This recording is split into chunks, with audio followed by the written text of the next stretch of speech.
The terrible tragedy of President Garfield's assassination in 1881 shattered his wife Lucretia's world. First lady for only 4 months, she was suddenly thrust into the spotlight during his suffering after the shooting, staying constantly by his side. She was admired and respected by her fellow Americans and people abroad as she publicly exhibited strength and courage. However, her shy and private nature resumed after her husband's death when she returned to Mentor, Ohio. Through her own words, learn more about Lucretia Garfield's dedication to her husband's memory and discover how she occupied her remaining 36 and a half years. The widow Garfield, turn of the 20th century, will explain how her children achieved their own destinies and why James had said that Lucretia, quote, rose up to every occasion. Good afternoon. It is right and proper that I join you today in this Leaders and Legacies series because my husband was indeed a leader in the Civil War. He went from lieutenant colonel to major general by the time that he left the Army. Fortunately, came home from that war to us, only to lose his life as the 20th president. This day, this October day in 1910 is a lovely day, and it is very difficult for me to think that that fateful day was almost 30 years ago. Most of you have not heard much about me since my husband's passing. Even the newspapers have called me the vanishing First Lady and discreet Crete. And I admit, I have ducked all publicity, for I don't feel personally famous. My husband was well known, had a lengthy congressional career, but I'm just an average Ohio girl who became a wife and mother and very dedicated to her family. I was only brought into the spotlight thanks to my husband's election as the 20th president and then his assassination. I'm actually quite shy and reserved. I was mentioning that to some of the folks in the audience that I would feel far more comfortable if I was upstairs among the books. For I have to read as I have to breathe. It would be as much as to stop breathing if there are books anywhere in the vicinity of me, I have to admit. But I am happy to be here in front of you today. I think many of you know the details of my husband's assassination. He was shot in the Baltimore and Potomac Railway Station in Washington just 4 months after being inaugurated on March 4th in 1881. And he lingered through the summer mostly at the White House, the executive mansion. Many doctors came to his aid. Robert Todd Lincoln, my husband's Secretary of War, brought Dr. Willard Bliss to lead the doctors in the care of the president, 24 hours a day, 7 days a week. They turned him several times a day so he didn't get bed sores. They gave him brandy to keep his blood pressure elevated, and they did as much as they could with what they knew how to do. And despite their care and my care of the president, including making his favorite meal, squirrel stew, the nation's patient lost his battle on September 19th, 1881 at 10:35 in the evening at only 49 years old. There was an outpouring of sympathy for me and my family, including a very heartfelt letter from Queen Victoria, who lost her dear husband, Prince Albert, at a young age and could very well relate to my situation. But I received things from all over the United States and from all over the world. I brought a couple of the sympathy letters with me. May I share them with you? They're very brief. The first one came on September 23rd from Tapton House in Chesterfield, England. May a little English girl tell Mrs. Garfield how sorry she is to hear of the good president's death. I have read in the girl's own paper how good he was when he was a little boy, and how he grew up to be a good man and always did his duty. We are all so sorry for you here, and our queen is very sorry for you too. I hope a wicked bad man won't shoot her. I send you my love, though I don't know you. A book of mine, The Lame Prince, says love always consoles, and it was signed by little Violet Markham. Very touching to hear from a child. And I'll share one more because this was quite incredible.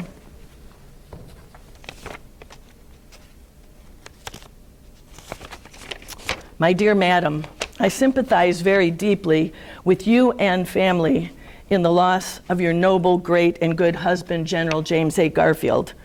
But we have a great consolation in the belief that our loss is his eternal gain. For he was a good man and loved the meek and lowly Jesus. I prayed often while he was sick for his recovery, but the good Lord has taken him home, where we hope to meet him. With highest regards and best wishes for yourself, I am your obedient servant, A.P. Watts, an ex-Confederate soldier. My family received many acts of kindness. Probably the most generous was a subscription fund that was started when my husband was shot by a friend, Cyrus Field. You may know of him. He's responsible for laying the transatlantic telegraph cable. And so he and several of his business friends established a subscription fund, putting money in to start it, and then opened it up to the American public. By the time the president died, it had raised over $360,000. There is something so beautiful and touching in the sympathy of all the people of our country in this generous act that I dare not trust myself to think about it. This money allowed us to go on and to establish a new routine without President Garfield as the head of our family. Now I had 3 important missions to raise my young family. My 5 children, 4 boys and 1 girl, were 9 to 19 years old when their papa died. So that was one of my prime missions in life. The second was to keep my Menor farm going. Some of you have visited there. To improve things as I could, and to make it into more of a country estate instead of just a basic farm, a place where the family could grow up and one day grandchildren could join us there. My third mission was to keep my husband's memory alive, since he was only president 6 months, and half of that was on his sick bed. I must mention that some newspapers said that he had the funeral of the century, and some of you may have been there. He had a service in Washington where he was laid in the Capitol Rotunda, where he had worked for 17 years. And then we brought him to Cleveland by train, where he was in Monumental Square. You would call it Public Square. Put in the same spot that Abraham Lincoln was just 16 years before that. And thousands of people came to our city to pass by the coffin, to pay their last respects. So many flower arrangements were ordered that the florists had to go out of state to get them, not only to Cincinnati and Dayton and Columbus, but to Indianapolis and to Pittsburgh to get enough flowers for the arrangements. And on the day of the funeral, September 26th, the procession was so lengthy that the head of it was at Lakeview Cemetery, while the tail was still at Monument Square, almost 5 miles away. So as I said, we had to embark on a new routine after this with these young children. Now, my idea after the president's death was to find a place for his many books and papers. And those of you that have visited my manor farm know that there were books everywhere, piled up on tables, stacked up on the floor, overflowing bookcases. And my husband, I have to admit, was some bit of a pack rat. He kept everything. Copies of his speeches, copies of his correspondence. He and I shared over 1,200 letters, just for an example. His diary he started when he was 16. Old newspaper clippings, photographs, telegrams, even receipts for the apple trees that we purchased for the manor farm. And he kept them in a fireproof vault in the Treasury Department. I think he was planning to write a book one day, his memoirs, and use these old papers. So I needed to do something with those. And my idea was to put an addition onto the back of the farmhouse. Leave the front the way my husband knew it, and add an addition subservient to the basic farmhouse. And I hired an architect from Cleveland, Forrest Coburn, to help with that project. And it took us a couple of years to tear out the back of the house and remove the kitchen, and then to do the reconstruction of this new wing that almost doubled the size of the farmhouse. Now, ladies, I think you will agree with me.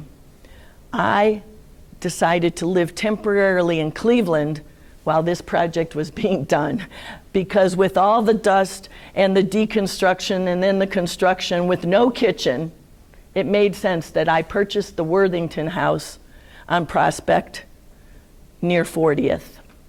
And so the family would be there, and then I would come back and forth out to Menor to superintend this project.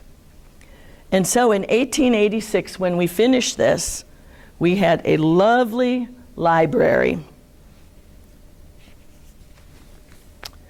A room with white oak woodwork. My husband's books were placed all around the shelves by my two oldest boys, Hal and Jim. Jim also made a card catalog of his father's books. And this is the space that our family loves to gather within for Christmases and other family occasions, because we're surrounded by pictures of people my husband knew and admired on the walls, his books, and items from various aspects of his life, as well as funeral obsequies. You know what those are, relics from his funeral, bits of flowers from the flower arrangements, a wreath that was sent from Queen Victoria, a bust that was made of my husband a couple years after his passing. My mother-in-law wept when she saw that bust, because she said it was such a good likeness of her son. And so this project encompassed much of our time from 1885 to 86. All of the family was involved. And when it was finished, some folks were telling me that it might be the very first presidential memorial library in the country, with a special vault room, concrete walls, double steel doors that I lock up every night to keep my husband's papers protected from fire and theft. Now, my children, in the meantime, the oldest boys were enrolled at Williams College in Massachusetts, just as their father had gone to school there. The middle child, Molly, the daughter with the boys on either side of her, was enrolled in Miss Middleberger's school in Cleveland, right at 40th and Euclid Avenue, not too far from the Worthington house. And she went to school with some of those young ladies on Millionaires Row, and Fannie Hayes, former President Rutherford B. Hayes' daughter. And then my two younger boys, Irvin McDowell Garfield, yes, he's named after the Civil War soldier, and my youngest, Abram, were first going to school at the Brooks Military Academy in Cleveland, and then off to St. Paul's in New Hampshire, like their older brothers had done. Eventually, all 4 boys went to Williams College. And Molly, I sent off to Miss Porter's finishing school in Farmington, Connecticut. Are you aware of that wonderful girls' school? Not too far from Yale University, right?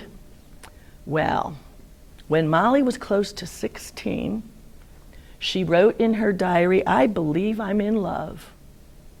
And the object of her affection was my husband's private secretary, Joseph Stanley Brown, a young man who was 9 years older than Molly, but very capable.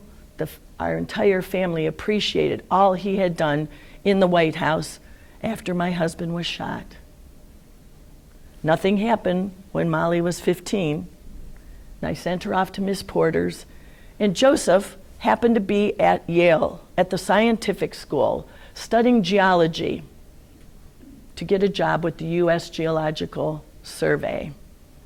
Now, you may all disagree with me, but I felt that Molly at Miss Porter's was a bit too close in the vicinity of Yale for her own good. She was 9 years younger than Joe. And so after one term, I scooped her up, and then the 2 of us went on a grand tour of Europe to finish her education. By the time she turned 21, Joseph proposed. He had felt the same way about her. He's the one who organized my husband's papers, and while he was working on those, he would send me letters and telegrams updating me on the project, but also enclosing little poems and drawings and notes for Molly.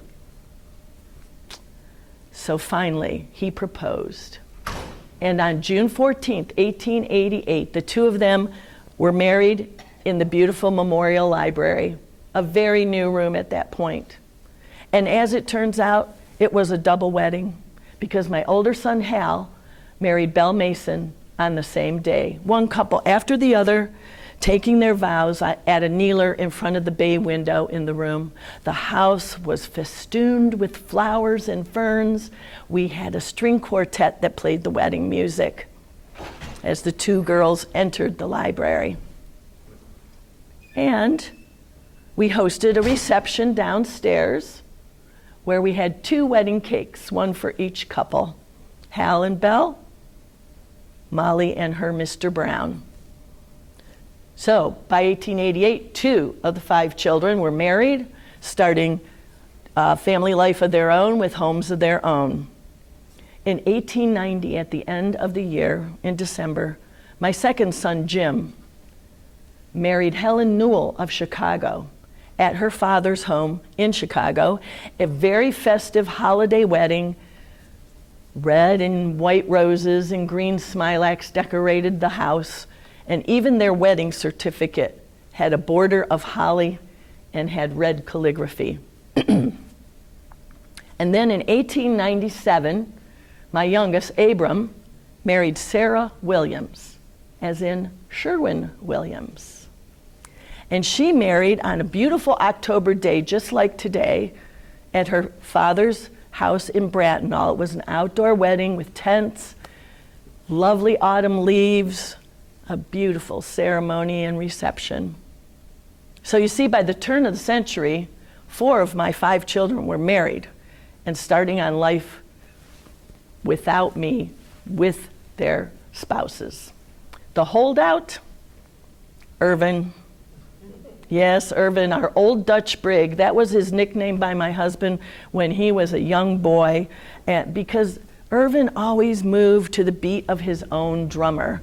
You know, he moved along at a different pace from the other children. In fact, 2 of the brothers went to Columbia Law School, Hal and Jim. But Irvin, after he finished at Williams, he went to Harvard Law School, just as a difference. And he was a bachelor until just a few years ago. 1906, he finally married Susan Emmons at her parents' house near Boston. So finally, they are all settled, and the grandchildren have started coming in 2s and 3s every couple years. So that by now, 1910, this family, plus 3 of Irvin's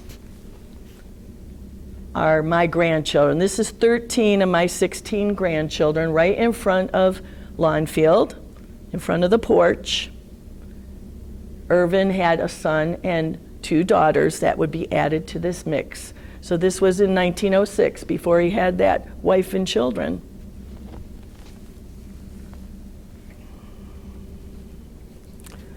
Now you may wonder what I'm doing with my time. Well, in 1900, my daughter-in-law, Helen Newell, who married Jim in Chicago, now built a house on the west side of my property. They called it Hollycroft. And Helen had a green thumb from day one. She could grow roses and gardens, vegetable gardens and such. And her idea was to take our properties and make it into a family compound, because you see, my home was in the center, Lawnfield. Their home was to the west, and to the east, in the White House, East Lawn, was Hal and Belle's summer home. So we had almost 400 acres of a compound.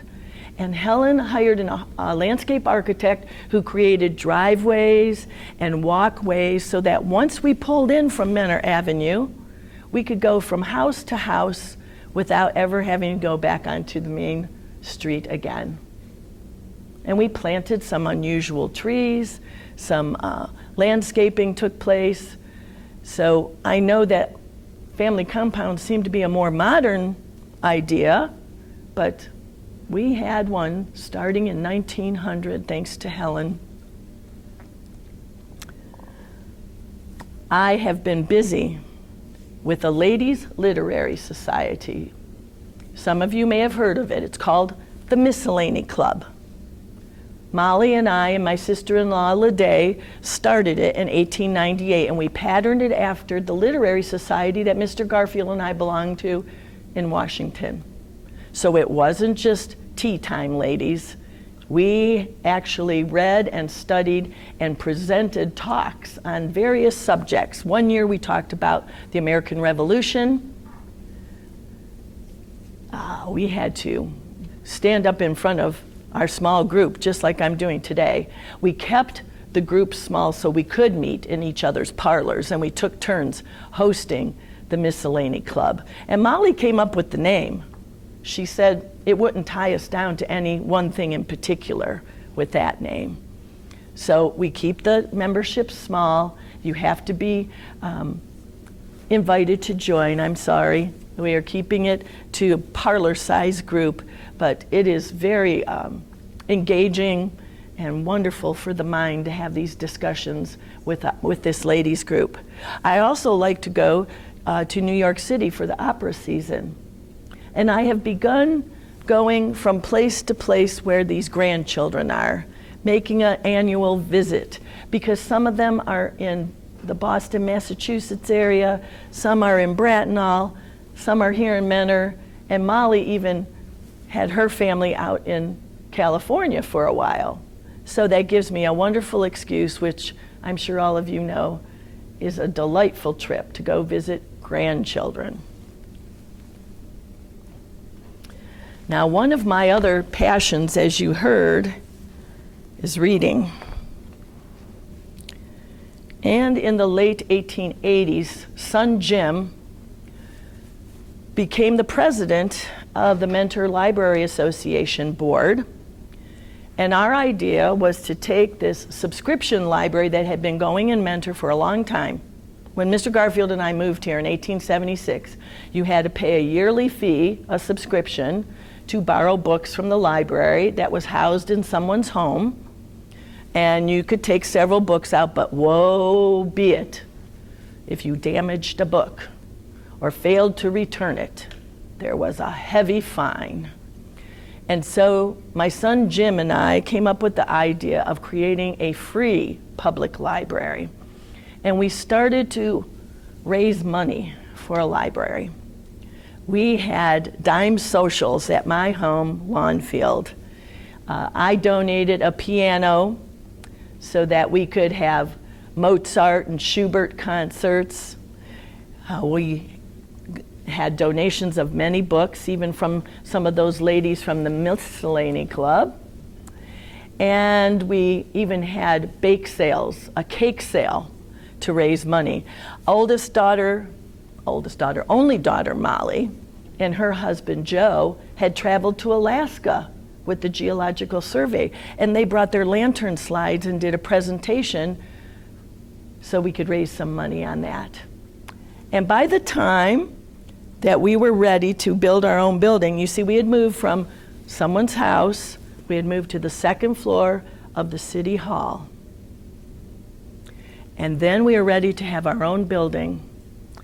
And Dr. Luce donated the corner at Center Street and US 20 for our building.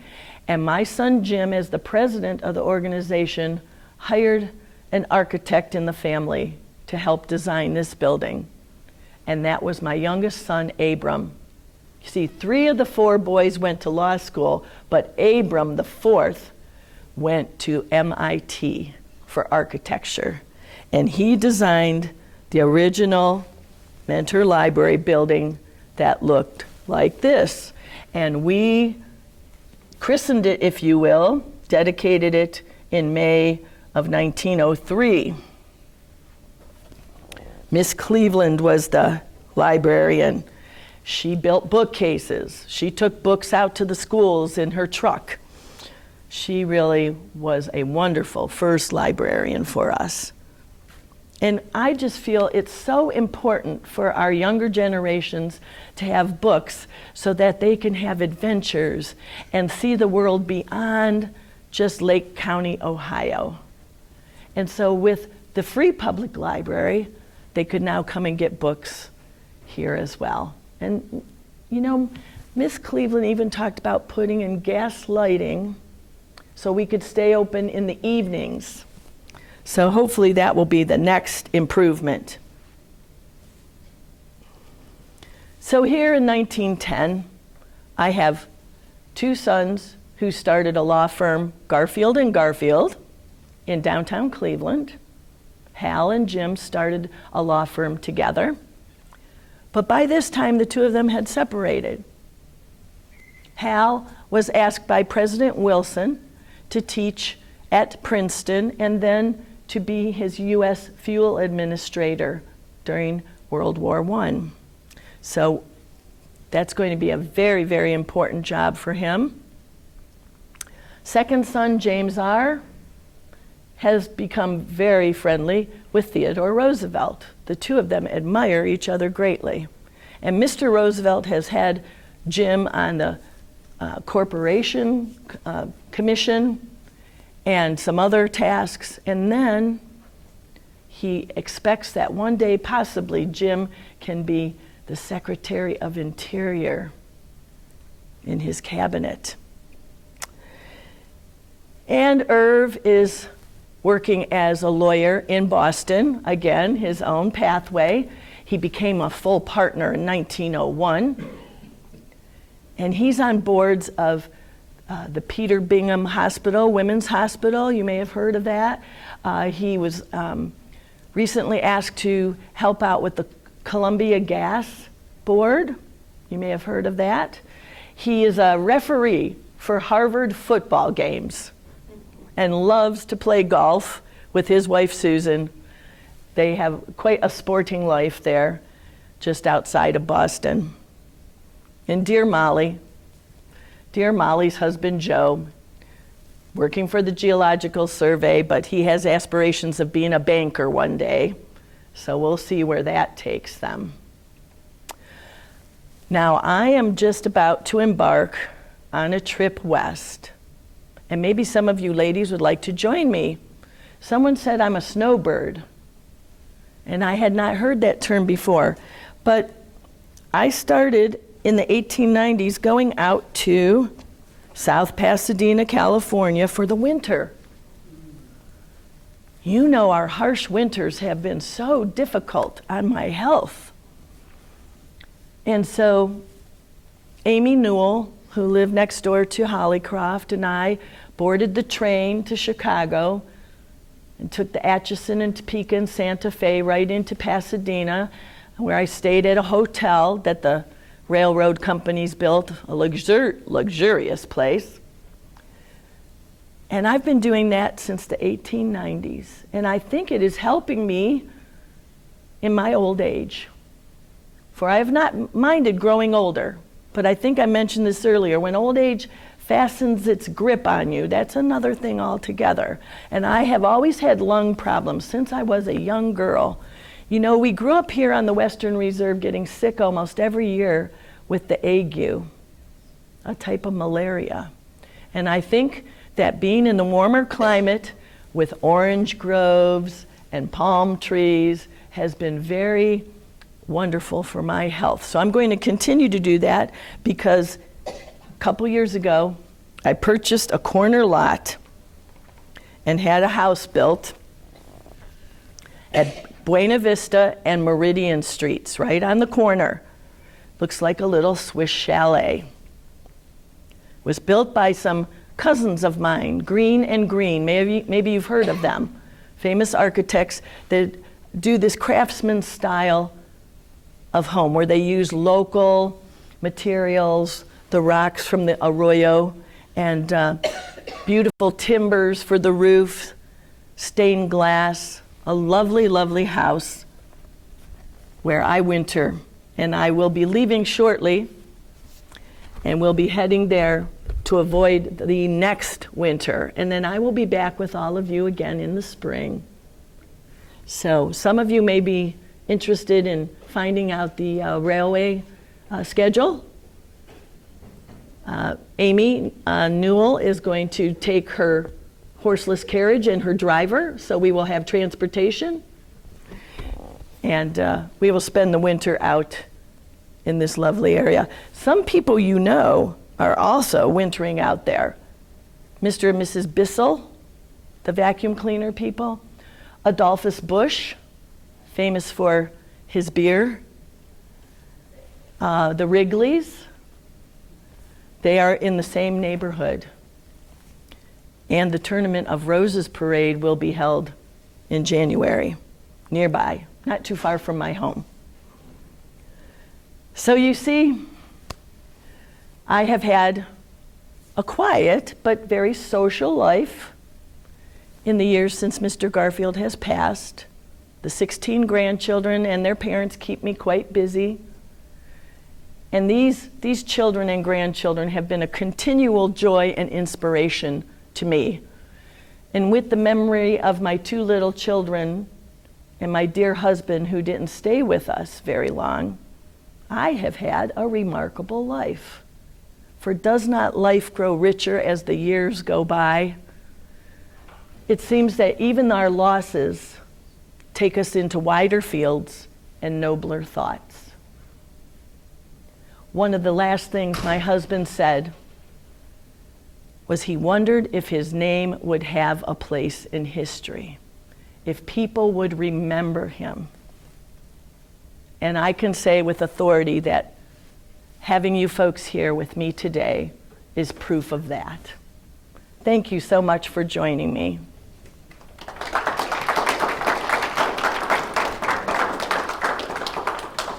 And we have time for questions, yes. What kind of crops did you grow on the farm? What kind of crops on the farm? Well, the farm has been very self-sufficient. So we grew what we needed to eat and to feed the animals. And so there are things like potatoes and watermelons and pumpkins and corn and hay and apple trees and peach trees. And then we had 2 kinds of cattle, beef and dairy. In fact, over the last few years, I've improved the breed of cattle that we have. Chickens for eggs and for Sunday dinner.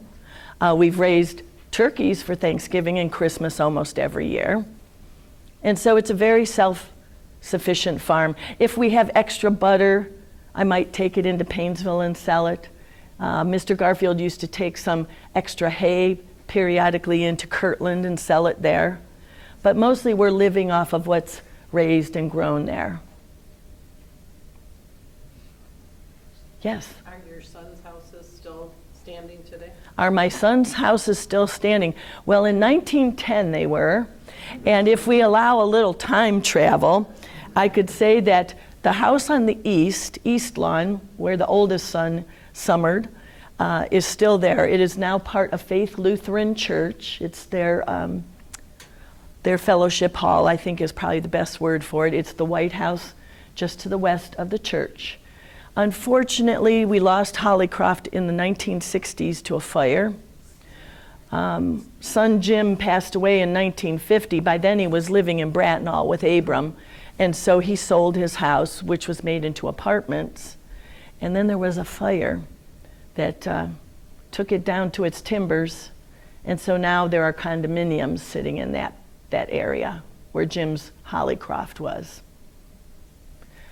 I would love if that was still here. That would just be wonderful. We could still have somewhat of a family compound east to west. Could we not? Mm-hmm.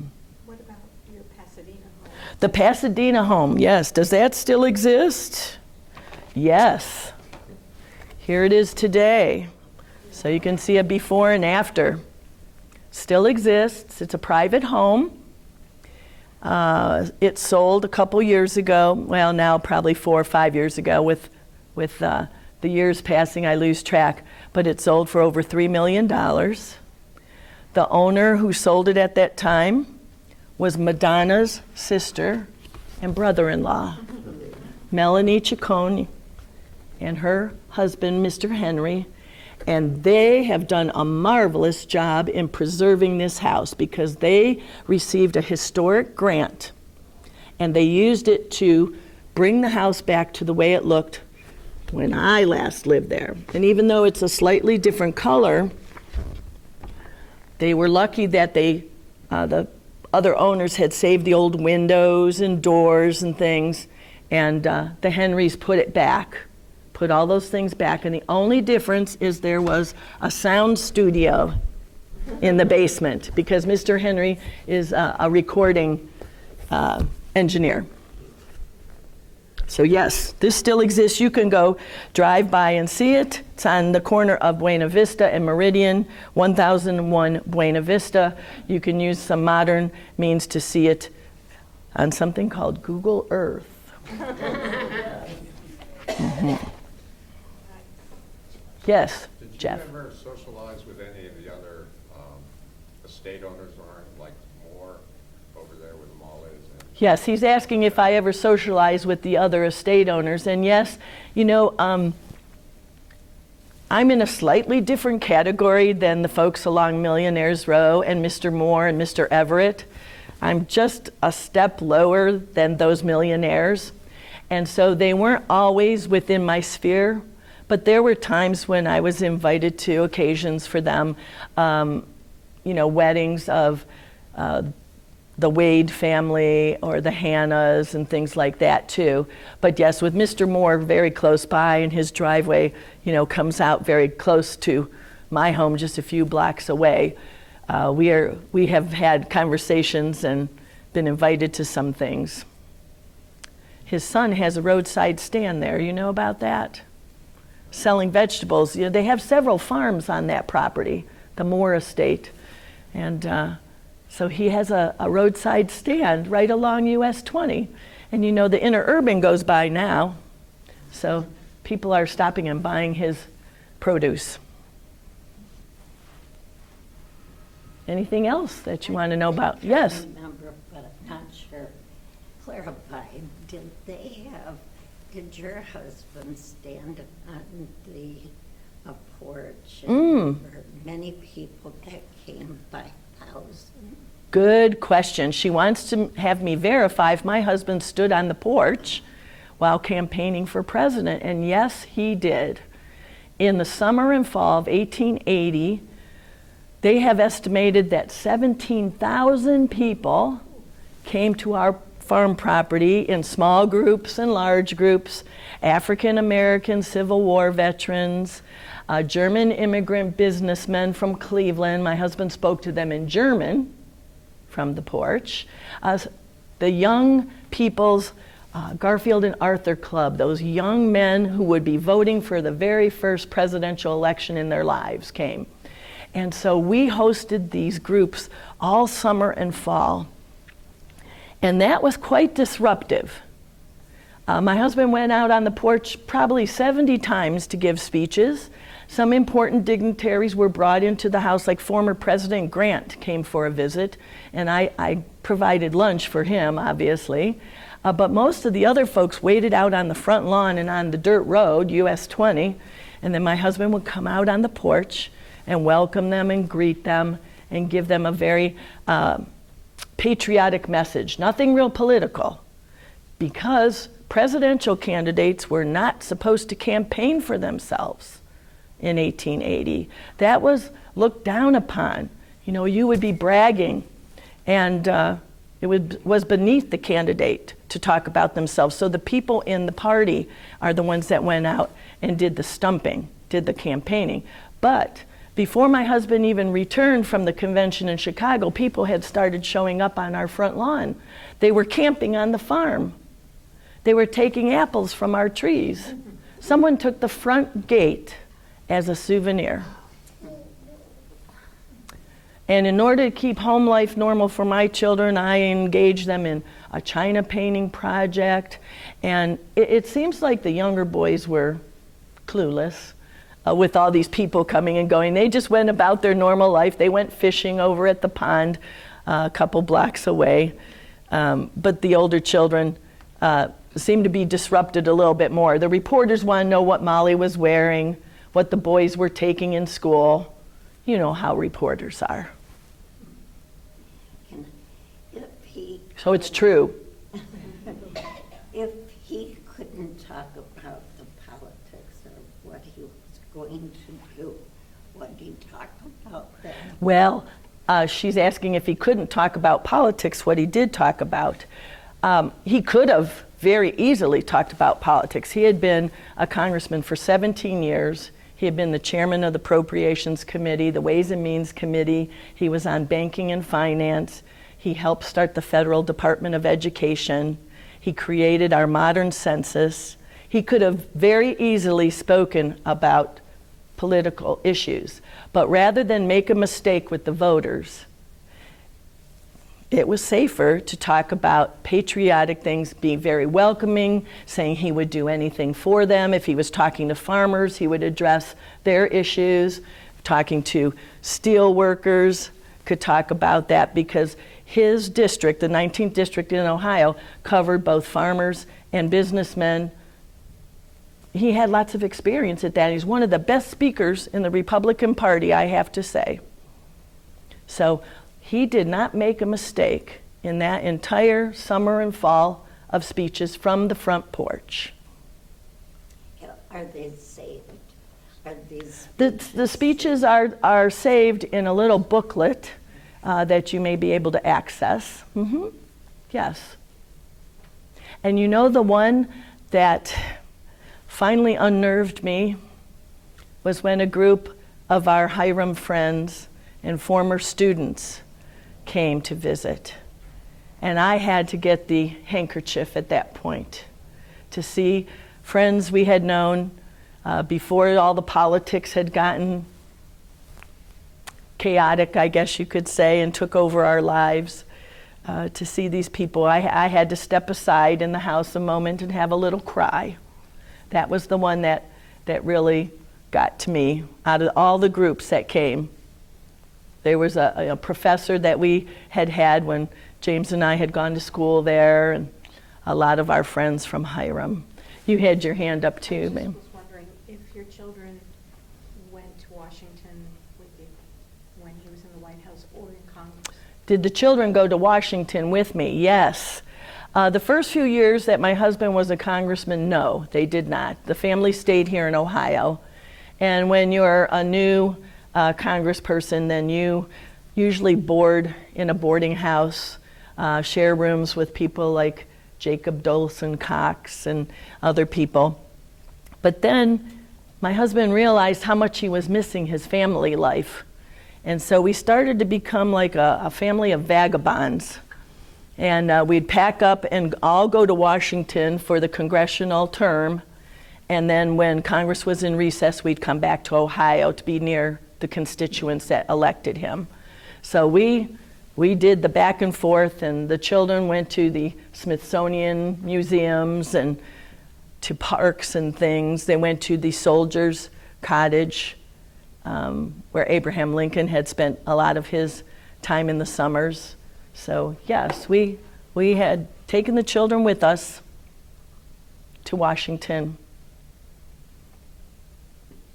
Thank you so much for your wonderful attention and questions. There are some takeaways on the side table, but you're welcome to come look at any of the other pictures as well. And please come see me at Lawn Field, not too far away. If you haven't had a tour of the house, we'd love to have you come visit. Anytime, 7 days a week until October 31st. And then we go to Friday, Saturday, and Sundays. Thank you very much.